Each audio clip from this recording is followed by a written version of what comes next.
Գյուրջան Կասկադ 60 ամիս փուլային վճարում բազմաթիվ առավելություններ։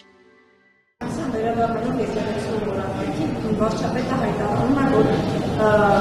մեզ պետք չի կաթողիկոս, որը ներմարվի կամ իզերվիչի օտարերկրյա լեյտենանտների։ Մյուսը մասնակ սա տեղեկություն է, որ ինչ կանությունը տիրապետում է, որ օրինակ վեհապարը օտարերկրյա կառույցների զեկույցներ է ներկայացնում։ Վարչապետը իր խոսքում շատ հստակ էր, ազգային ժողովում էլ այս մասին խոսել եւ այս ուրեմն տեղեկատվությունը վերաբերում է կոնկրետ անձի, դա վեհապարի եղբոր մասին է եւ չգիտեմ ինչ ավելացնեմ։ Հստակ էր, որ այս տեղեկությունը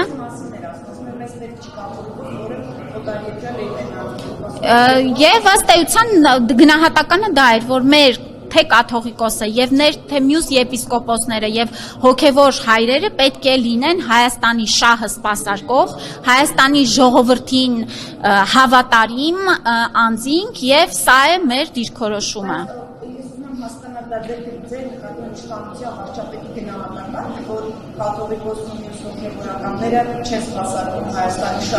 Դե եթե այդ գնահատականը չլիներ, ինչպես կարող էր այս գործընթացը սկսել։ Մենք սրա հետ է կապված այս ամբողջ գործընթացը, որ այս անձինք ըստ էության չի կարող լինել վերլուծություն առանց տեղեկատվության։ Վերլուծությունը ինչ որ առումով տեղեկատվության վրա է հիմնվում։ Դե ես չեմ այդ հարցի պատասխանողը, չեմ կարող ասել կան, չկան, ինչքանով կան, չեմ իմանում։ Ես տեղեկացված չեմ այս մասով։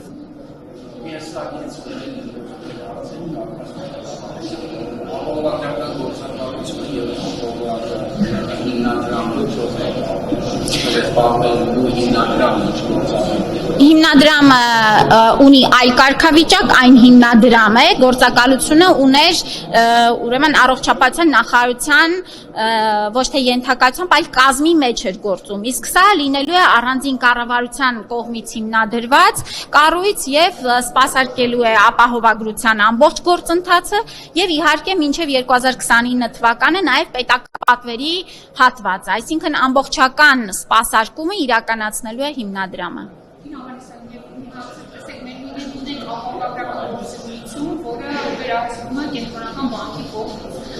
Տեսեք հիմա մասնագետները ինչ են ասում, ինչ Հայաստանի շուկայական տնտեսությունից անցում է կատարում վարչահրամայական տնտեսությունը, ինչա մտնում պետությունը դրա մեջ, ինչա որոշը, որ պետք է պետական հիմնադրամ լինի, այսինքն կարող է նույնիսկ այդ ոլորտը վերահսկել կենտրոնական բանկի կողմից, տեսնենք, որ այդ ոլորտը, որ վերահսկում է ԿՎ-ի կողմից, լավ զարգանում է, արդյունքները մենք տեսնում ենք շրջապատել։ Ինչի որոշվեց, որ հիմնադրամը պիտի պետական։ Իսկ ինչու չպետք է որոշվել։ Հայաստանը ոչ միտեղ անցում չի կատարում, Հայաստանում գործում է ազատ շուկայական հարաբերություններ եւ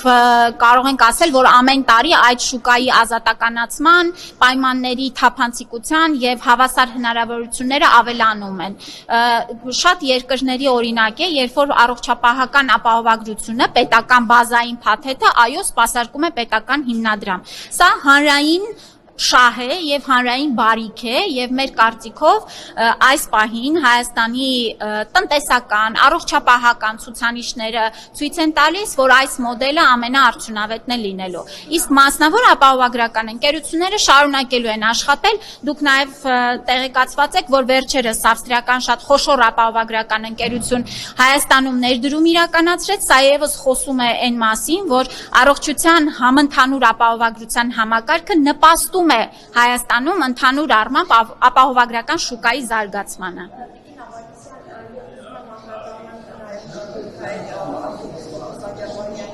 Պաշտպանների դիմումի մի քանի դիմումներ է ստացվել, այսինքն ես կողմից ներկայացրել ձեր ենթակայության գործողուակի եւ ստեղծյան ինչեւ էս բան հնարավորություն չի ստացել եւ նախընտրած հաստատությունը հանձնել զնու նախ խնդրեմ բացատրեք ինչու եւ ինչու է եւ առհասարակապես այս մոտեցումը ձեր փոխվի եւ ինչու մի բան նրանք իրականից իրական շուկական կենտրոնում։ Ես պետք է ասեմ, որ մեր անազատության մեջ գտնվող բոլոր անձինք օգտվում են հավասար կերպով անհրաժեշտ բուժօգնությունից եւ չկա որևէ մի անձ այսօր կատարողական հիմնարկում, ով անհրաժեշտություն ունի բուժզնման, սպասարկման, վիրահատության, որը ինչ որ կերպով սահմանափակված է է նրա իրավունքը։ Ես սա բացառում եմ, սա իմ անձնական եւ մեր համակարգի հստակ վերահսկողության ներքո է։ Գալով կոնկրետ դեպքին մենք այսօր ենք ստացել նման ուրեմն դիմում եւ միանշանակ կդիտարկենք օրենքով սահմանված ընթացակարգերով կնայենք ընթացք կտանք։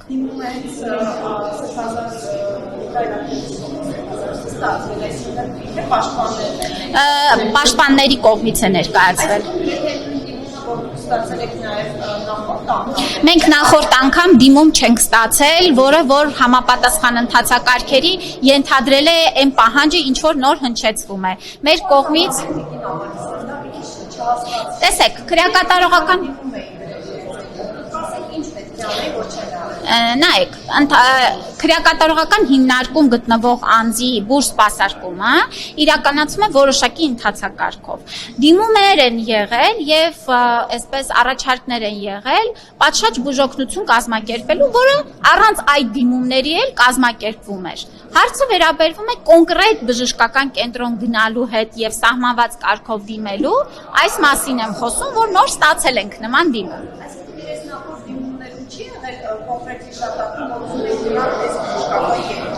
Տեսեք, նորից եմ կրկնում, դիմումը պետք է լինի պատշաճ ընթացակարգին համապատասխան, որպեսզի դրան ընթացք տրվի։ Նման դիմում չենք ունեցել։